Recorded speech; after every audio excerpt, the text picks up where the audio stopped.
दुनिया में किसी ने भी ऐसा सोचा था कि यूरोपीय यूनियन भारत से ट्रेड डील के लिए अमेरिकी राष्ट्रपति की बात को इग्नोर कर देगा क्या?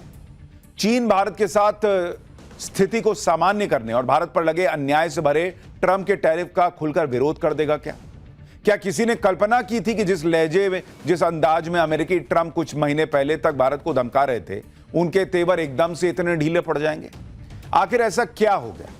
अमेरिका और पश्चिमी एक्सपर्ट कह रहे हैं कि इसके पीछे वजह है मोदी की वो नीति जो स्वतंत्र है, जो भारत की शक्ति और भारतीयों के सामर्थ्य पर कसी हुई है। ट्रंप के तमाम दबाव और 50% टैरिफ थोपने के बाद भी भारत का क्या बिगड़ा? देश की इकोनॉमिक रफ्तार बम रही 8% के करीब। ये कोई मामूली बात तो है नहीं। इसके पीछे मोदी की वो कूटनीति रही जिसने दुनिया के देशों को भारत पर भरोसे को और ज्यादा मजबूत कर दिया। ट्रंप बाकी देशों से कहते रहे, यूरोप से कहते रहे कि भारत पर 100% टैरिफ लगा दो, लेकिन सबने ठेंगा दिखा दिया। इसे कहते हैं नए भारत की ताकत। चाहे रूस से मित्रता की बात हो या चीन से संबंध सामान्य करने की नीति हो, दोनों ही फ्रंट पर मोदी अडिग रहे और अमेरिका के दबाव में नहीं है। 37 बार ट्रंप ने दुनिया में मुनादी की कि उन्होंने भारत पाकिस्तान युद्ध रुकवाया। दुनिया ने नहीं माना। दुनिया ने धैर्य धारण किए, मोदी पर भरोसा किया। तिलमिलाए ट्रंप ने 50% का टैरिफ भारत पर लादा। दुनिया ने कहा यह अन्याय है। चीन तक ने इसका विरोध किया। ट्रंप ने भारत पर दबाव बनाने के लिए मुनीर को दावत उड़वा दी। मुनीर ने अमेरिका से न्यूक्लियर धमकी दी। अमेरिकी एक्सपर्ट ने इस पर भी ट्रंप को कोसा, कहा यह ट्रंप की ऐतिहासिक भूल है।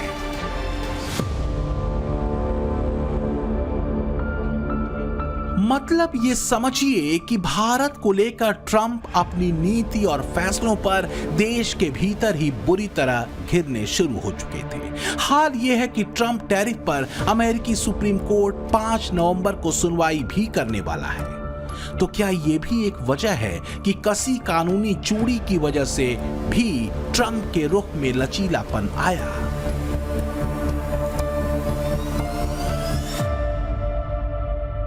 जो भी हो, पर भारत सरकार के मुख्य आर्थिक सलाहकार वी अनंथा नागेश्वरन ने बड़ा दावा किया है कि ऊंचे टैरिफ की वजह से अमेरिका और भारत के बीच पैदा हुए विवाद का समाधान अगले 8 से 10 सप्ताह में निकल सकता है। अमेरिका भारतीय सामान पर लगने वाले अतिरिक्त पीनल टैरिफ नवंबर तक हटा सकता है। अमेरिका की तरफ से लगाया गया रेसिप्रोकल टैरिफ भी 25% से घटकर 10 से 15% के बीच आ सकता है। ट्रेड हो या टैरिफ, दोस्त हो या दुश्मन, भारत की नीति और नीयत दुनिया के सामने है। बीते 11 सालों में यही नीति मोदी डॉक्ट्रिन बन चुकी है। जो जिस भाषा में बात करेगा उसे उसी भाषा और तेवर में जवाब मिलेगा। मोदी डॉक्ट्रिन का बस एक सूत्र है, देश के स्वाभिमान से समझौता किसी कीमत पर नहीं होगा। मोदी के इसी नीट एंड क्लीन डॉक्ट्रिन की चर्चा इंटरनेशनल मीडिया में है।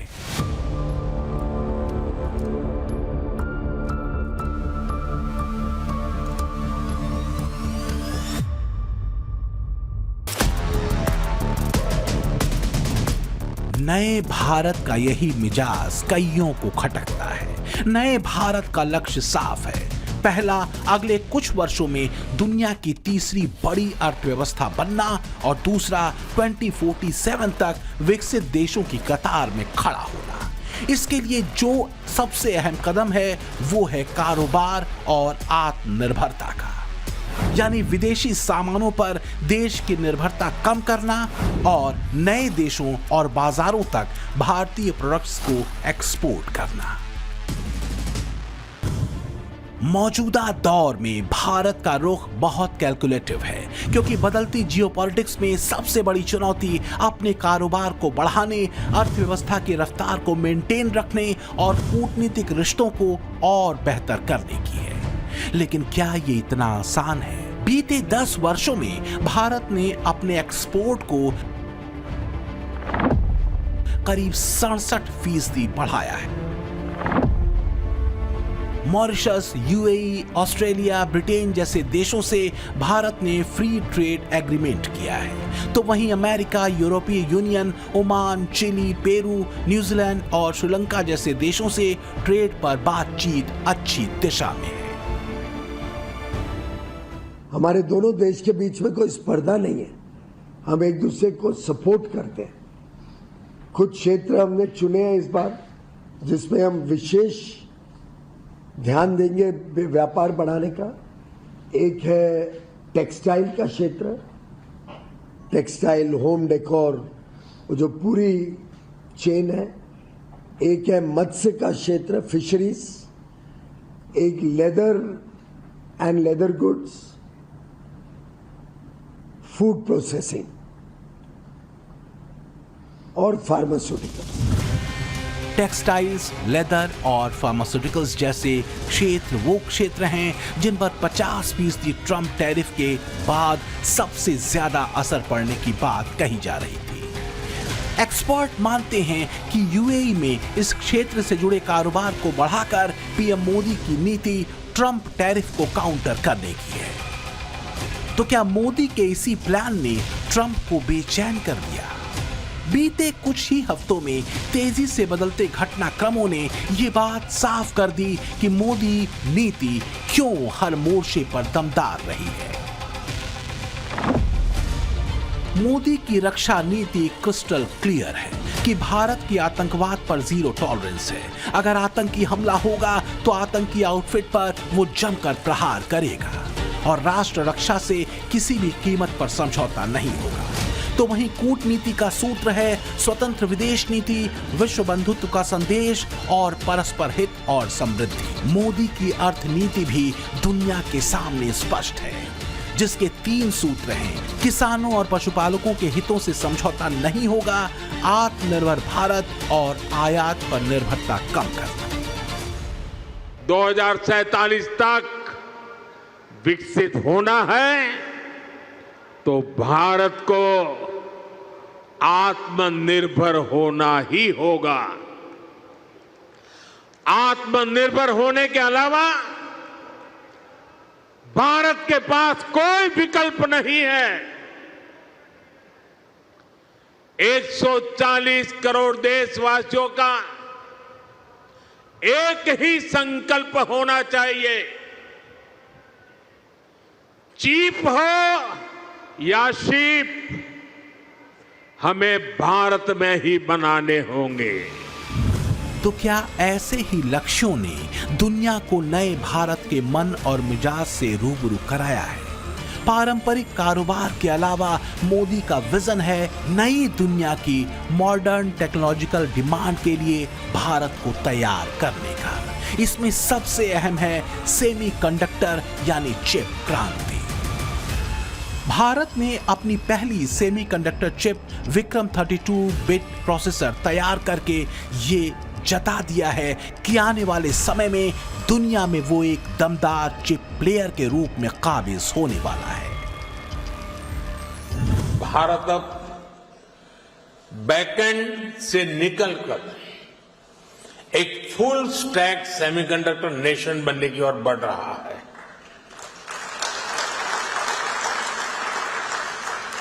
वो दिन दूर नहीं है जब भारत की सबसे छोटी चिप दुनिया के सबसे बड़े चेंज को ड्राइव करेगी। भारत का यही विजन मौजूदा चुनौतियों से पार नए भारत के लिए रास्ता तैयार करता है। भारतीय सेमीकंडक्टर बाजार का आकार 2024-25 में करीब 54.3 अरब अमेरिकी डॉलर के बीच अनुमानित है। अलग अलग स्रोतों के अनुसार यह आंकड़ा 2023 में 38 अरब डॉलर था और 2030 तक इसके 100 से 110 अरब डॉलर तक पहुंचने की उम्मीद है। चाहे कूटनीति हो, रक्षा नीति हो या अर्थनीति, मोदी का विजन क्लियर है। हर चुनौती को पार करना, नए भारत को 2047 के विकसित भारत के ट्रैक पर लगातार बनाए रखना। और ये बात हिंदुस्तान नहीं बल्कि अब दुनिया कह रही है। एक चुनौती और है जो हाल फिलहाल खड़ी हुई है, अब बात उसकी करूंगा क्योंकि इस चुनौती को हल्के में नहीं लिया जा सकता। इजराइल ने कतर पर हमला किया तो पाकिस्तान को मौका मिल गया मुस्लिम ब्रदरहुड वाला कार्ड फेंकने का। दोहा में हुए ओआईसी के शिखर सम्मेलन में पाकिस्तान ने नेटो की तर्ज पर इस्लामिक नेटो बनाने की पेशकश कर डाली। हालांकि बाकी मुस्लिम देश तो पाकिस्तान की फितरत जानते हैं, तो उन्होंने इस पेशकश को कोई बहुत ज्यादा तवज्जो दी नहीं। लेकिन लगता है कि सऊदी अरब पाकिस्तान के झांसे में आ गया। उसने पाकिस्तान के साथ एक ऐतिहासिक रक्षा समझौते पर हस्ताक्षर किए। इस समझौते के तहत किसी एक पर कोई भी हमला दोनों पर हमला माना जाएगा। अब आप समझिए जरा पाकिस्तान के इस खेल को। दरअसल इजरायल का डर दिखाकर उसने एक तरह से अपनी सुरक्षा का इंतजाम इस डील में किया है, क्योंकि ऑपरेशन सिंदूर में जिस तरह से भारतीय सेना ने उसे पीटा है, उसके बाद से पाकिस्तान सदमे में। चीन तुर्की की मदद के बावजूद पाकिस्तान का क्या हाल भारतीय सेना ने किया, यह दुनिया जानती है। कहा यह जा रहा है कि इसी डर के चलते पाकिस्तान ने सऊदी अरब से यह डील की है। सऊदी अरब से भारत के भी गहरे संबंध हैं। सवाल है कि क्या पाकिस्तान के साथ डील करके सऊदी अरब भारत के साथ अपने संबंधों को खराब करेगा क्या? फौरी तौर पर पाकिस्तान और सऊदी अरब के बीच रियाद में हुई डिफेंस डील भारत के लिए चुनौती बनती दिखती है। दोनों की तरफ से जो साझा बयान जारी हुए हैं उसके मुताबिक किसी भी एक देश पर हमला दोनों देशों पर हमला माना जाएगा। डील के दस्तावेज अभी सार्वजनिक नहीं है कि क्या शर्तें हैं, ये भी साफ नहीं है। यही वजह है कि भारतीय विदेश मंत्रालय ने इस डील पर अपना रुख स्पष्ट कर दिया है। उसने साफ कहा है कि हमने सऊदी अरब और पाकिस्तान के बीच एक रणनीतिक पारस्परिक रक्षा समझौते पर हस्ताक्षर की रिपोर्ट देखी है। सरकार को इस बात की जानकारी थी कि यह घटनाक्रम जो दोनों देशों के बीच एक दीर्घकालिक समझौते को औपचारिक रूप देता है, विचाराधीन था। हम अपनी राष्ट्रीय सुरक्षा के साथ साथ क्षेत्रीय और वैश्विक स्थिरता पर इस घटनाक्रम के प्रभावों का अध्ययन करेंगे। सरकार भारत के राष्ट्रीय हितों की रक्षा और सभी क्षेत्रों में व्यापक राष्ट्रीय सुरक्षा सुनिश्चित करने के लिए प्रतिबद्ध है।